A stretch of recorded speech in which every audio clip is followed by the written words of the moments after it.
Tharakesh, you can start.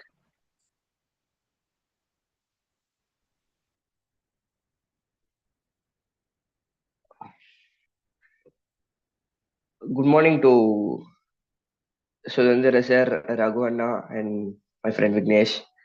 Medicine stands as a transformative force in the Indian medical education, marking its fifth anniversary as the nation's premier online academic forum dedicated to empowering undergraduates since 2020.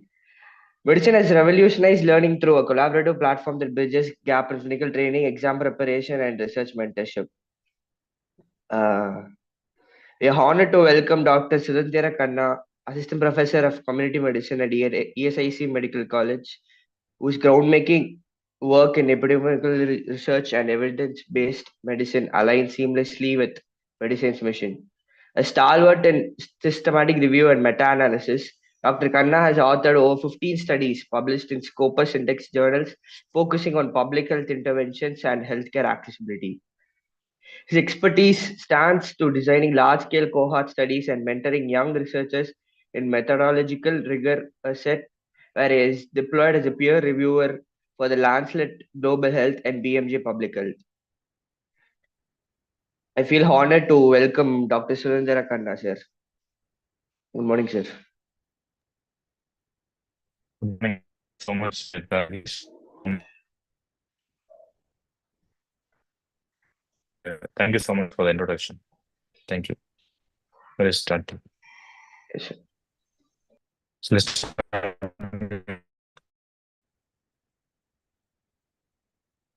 Shall I share my PPT? You're not audible, Tharakesh. You're not audible.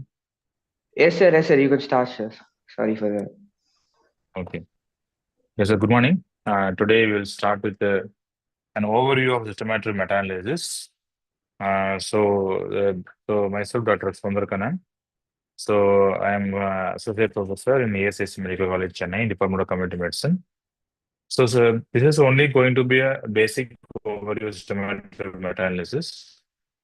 The methodological part needs a big workshop, actually. So I'm not going in depth of the practical steps of systematic meta-analysis. Why systematic meta-analysis? So there are various types of study designs. Study, case control study, cross-sectional study, experimental studies are there. So systematic meta-analysis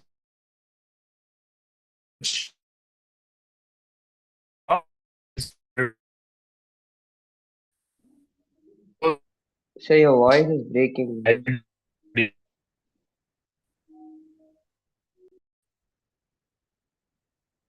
How is it audible? Yes, sir. It's audible, sir. Okay.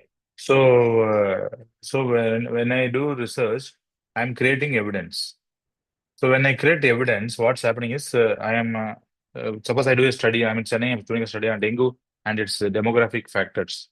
What are the age population is affected? What is the mortality is there?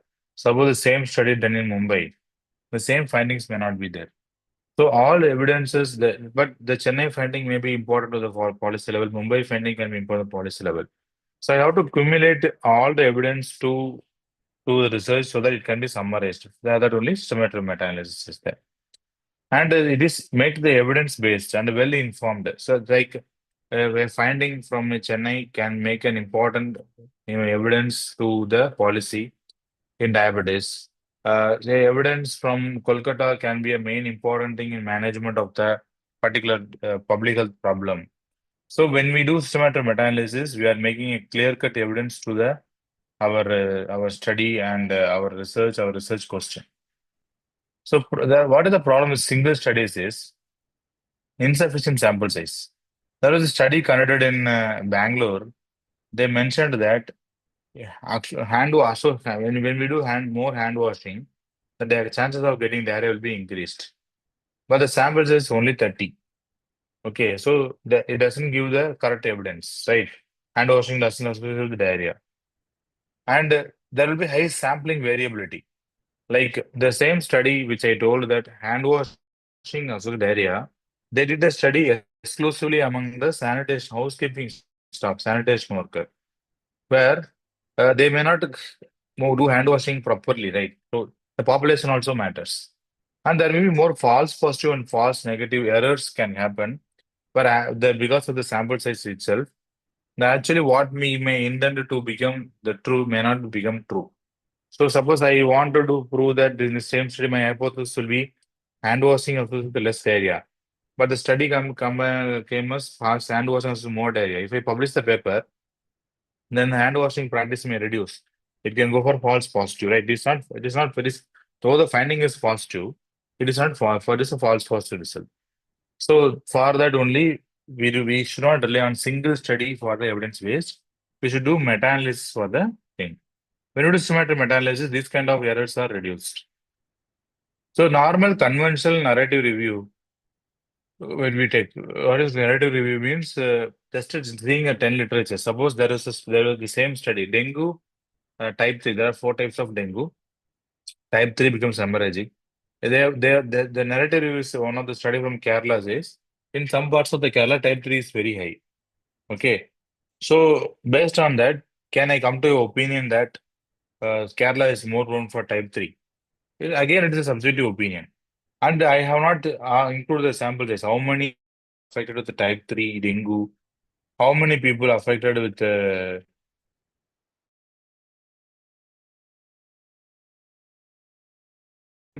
size also can be then. There was a study done in a place called Coimbatore in Tamil Nadu. They mentioned that use of phenytoin, that's air problem got tinnitus.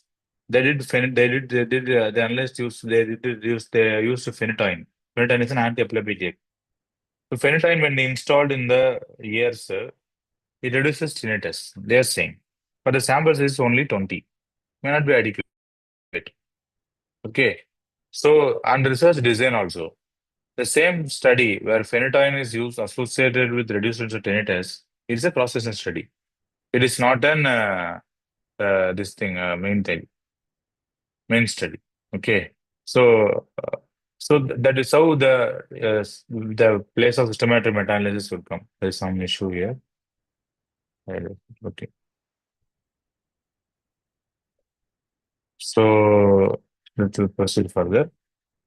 Long research results. So what is systematic review? Systematic review is decided by Cook et al. Application of scientific strategies that reduces the bias. When we do the systematic analysis, that limit the bias by systematic assembly. We are assembling systematically, critical appraisal, synthesis of the results, everything we are doing, and on a specific topic. That is very important. On specific topic only, we should do systematic meta-analysis. The objective should be the same, but the findings should be on various studies. Altman definition is and a review of similar studies prepared using minimum bias. Another definition of systematic meta-analysis. We are analyzing the whole studies with respect sample size, material, methodology, etc., etc. We are doing and final systematic. Okay. So systematic is based on scientific appraisal. That is, it's based on there is a particular methodology is there, and the findings should be replicable, and also clarity of answer to research question. And also the main thing is we are exposing source of heterogeneity. Like I told various example. Number one example I told type 3 emerge in Kerala where the samples is not studied. So I cannot come to a conclusion based on that. The phenytoin tinnitus samples is only just 30 or 20, I think. It's very less. So have less bias and confidence. So you have to remove all the errors and kind of review. Systematic reviews are generally done by Cochrane collaboration, where there is an organization, they will support us and they update themselves about systematic reviews and public health interventions. Thus, Cochrane collaboration mainly the interventional systematic review. As Campbell collaboration is culture and education practice. So first, what you have to do in systematic reviews, you have to formulate the research question, and the objective should be clearly defined. There should be inclusion and exclusion criteria. Who are the participants? Suppose I am doing a study like mobile-based app interventions are helpful in improving the drug adherence in hypertension. That is a study which you are currently doing. So what is the research question? Does the mobile-based interventions improve the drug adherence in hypertension? Objective one is how much proportion of the people are using the mobile-based app and how many people are reduction is there. Who are the participants? Newly diagnosed hypertension. Because the other one should be in the initial part will be the thing. The intervention. What is the intervention? Mobile-based app. Comparison is those who are not using the mobile-based app. What is the outcome? Outcome is improvement in the drug tablet. Study design. Study design is something that an RCT or cross-section study and methodology quality. And whether the in this, then we have to form a search strategy. I have to go to PubMed and see how many studies are there with a particular topic. A mobile-based app interventions in the topic. Then I have to see the Cochrane the trial registers or any electronic database like PubMed and all other things. We have to see. Then personal communication, the hand searching of key journals and conference abstracts. Personal communication can be this also can be done. So select study by more than one observer following study. Suppose there are 200 studies have already documented that mobile-based interventions in. When you go to the PubMed itself, we can find out that how many studies are there, and take all the studies and read the studies. Then assess the study quality. How many whether the study is properly done, methodology is properly done. If it is intervention studies, whether they have followed the principles of randomized control trial. If it is a cohort study, whether they have done properly, they selected their exposure outcome. If it is a case control studies, whether the pathway is correct, whether the odds ratio is calculated, everything we have to study. And if it is correct, we are including the study for our analysis. If it is not, we are removing the study. Then data extraction form to be created. And data extraction more than one observer, blinding of the observers should be done. Intrusion and others should be there. Suppose I am doing a estimator meta-analysis, Raghu is doing a estimator meta, is my team member means, I will give you Raghu, this is the data extraction form. These are the studies, you extract data from that. Data extraction means number of participants, what intervention is there, what is outcome measured, everything. That is the thing. Then we have to analyze the results in the form of forest plot. The systematic review is nothing but the review. Then we have to see the forest plot. We have to remove where are the errors or whether the errors in the sampling.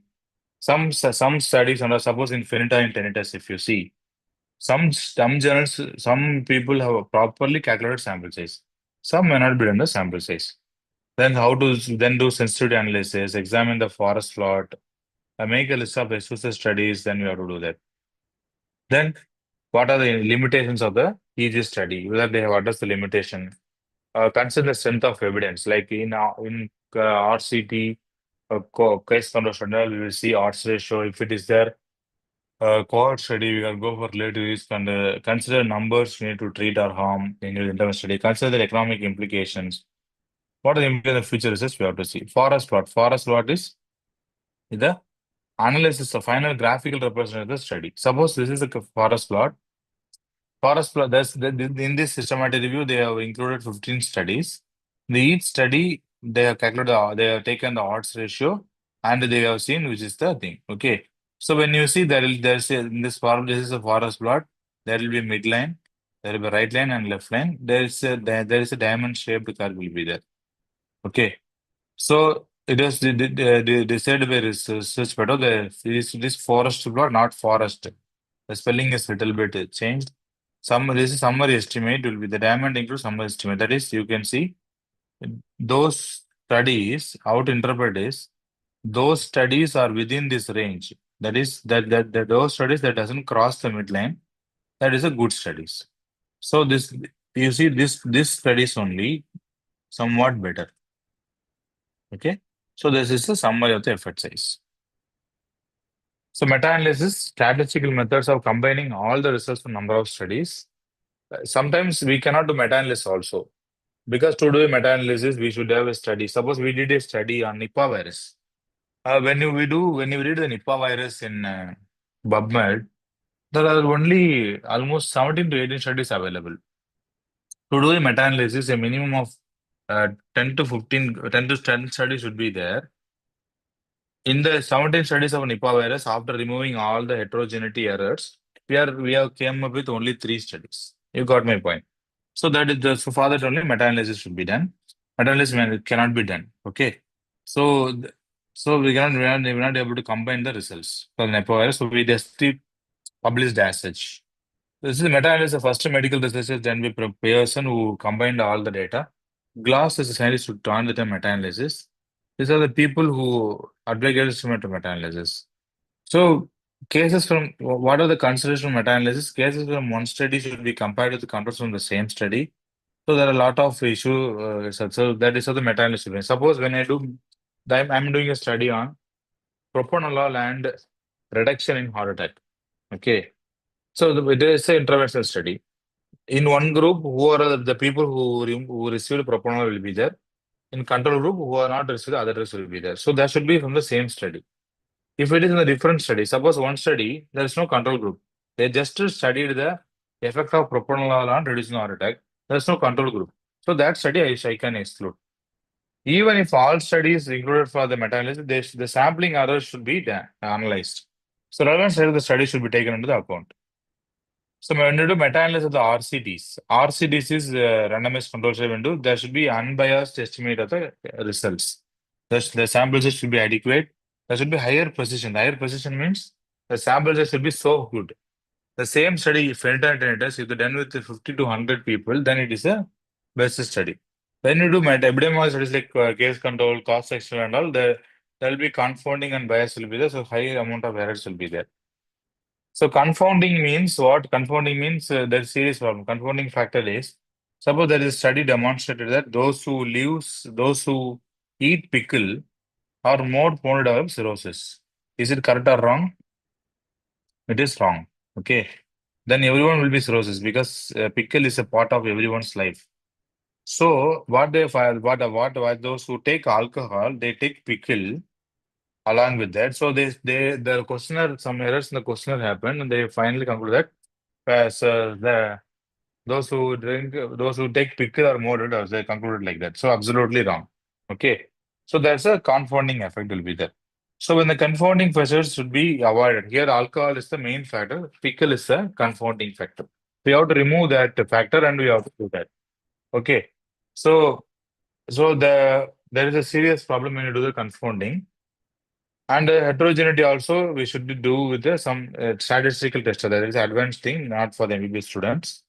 Okay. So there are various types of meta-analysis. The name is fixed effect meta-analysis and random effect meta-analysis will be there. When we have to select based on the what types of meta-analysis should be included. So this is a huge topic. This in itself will take minutes. I will tell a simple thing. When we take 10 studies, we take 10 studies. Each studies there is a lot of sample variation will be there. So when we do this there is sample variation, and there is a lot of sampling variations. We do the fixed effect analysis. When there is a lot of sampling error, we do the random effect analysis. Just know that there are types are there. Okay. Then we will do some statistical tests to assess whether to follow randomized meta-analysis and fixed effect meta-analysis. So there is something called I-square. So when you do the I-square, higher level of the I-square, there is another statistical test we do for the if it is more I-square, we'll go for we'll finalize the fixed effect random effect. If the I-square is 0, fixed effect is used. This is a big topic, so don't just understand that. So when you do repeatedly, when you do the meta-analysis, we will find out some new analysis can be done, so we can include that. Suppose I did 10 studies. In the 10 studies, they have analyzed only the age and the outcome. The sex was not analyzed. But when you do analysis, I can analyze this, sex also, to which population. Then. Suppose the study which we have done, the propranolol and its effect on reducing the heart attack. Okay. How they have not compared the gender. They have done only the thing that those who are newly diagnosed have better output than the reduction in heart attack.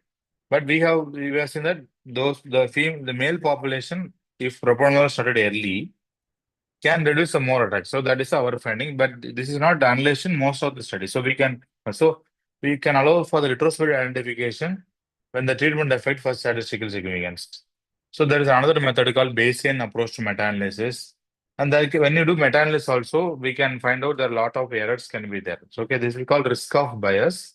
So when we can we will do multiple publication bias and results, and poor trial quality we have to remove, and graphical representation like with use for funnel plot. When you do the funnel plot, we can assess what are the studies which has more error. These are statistical softwares are available to find out what are the various errors are there. So funnel plot will be showing, suppose this is a funnel plot which shows what are the studies that can be published. So those are close to circles. These are the circles, the studies which is we can include. These open circles are the studies which are the less sample size, which we should not include. So these studies I can go for the meta-analysis. So that is how the funnel plot look like. We have seen the forest plot and funnel plot. Funnel plot will show the publication bias. Okay. So even though this study is as good, poor quality, it is already published in international journals. But we have to exclude for the analysis. Okay. So this is how the funnel plot. So suppose this is a funnel plot which is showing the symmetrical funnel plot, and there is no in the absence of bias. And there is in this asymmetrical funnel plot, that is small studies are missing. So this funnel plot is a wrong funnel plot, and this funnel plot is so the poor trial quality, because these studies have shown the good odds ratio, like phenytoin and tinnitus. It is a good odds ratio. Actually, it is reduction centers in that study, but there is small sample size. So this is overestimation of the true effect. Okay. So to avoid bias, we should use a consort statement. We should read the methodology thoroughly. Two or more blinding should be there. I should not. The 10 studies we select, there should be more people to sit together and finalize the study. Okay, so this is a thank you for your time. This is a small overview about systematic meta-analysis, just to make people understand there's how the evidence. Okay, thank you. If any doubt, you can ask me.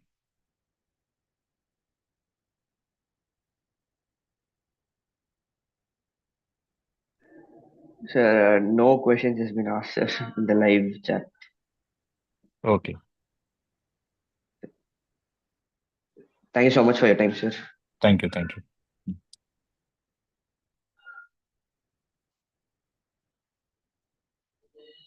Vignesh,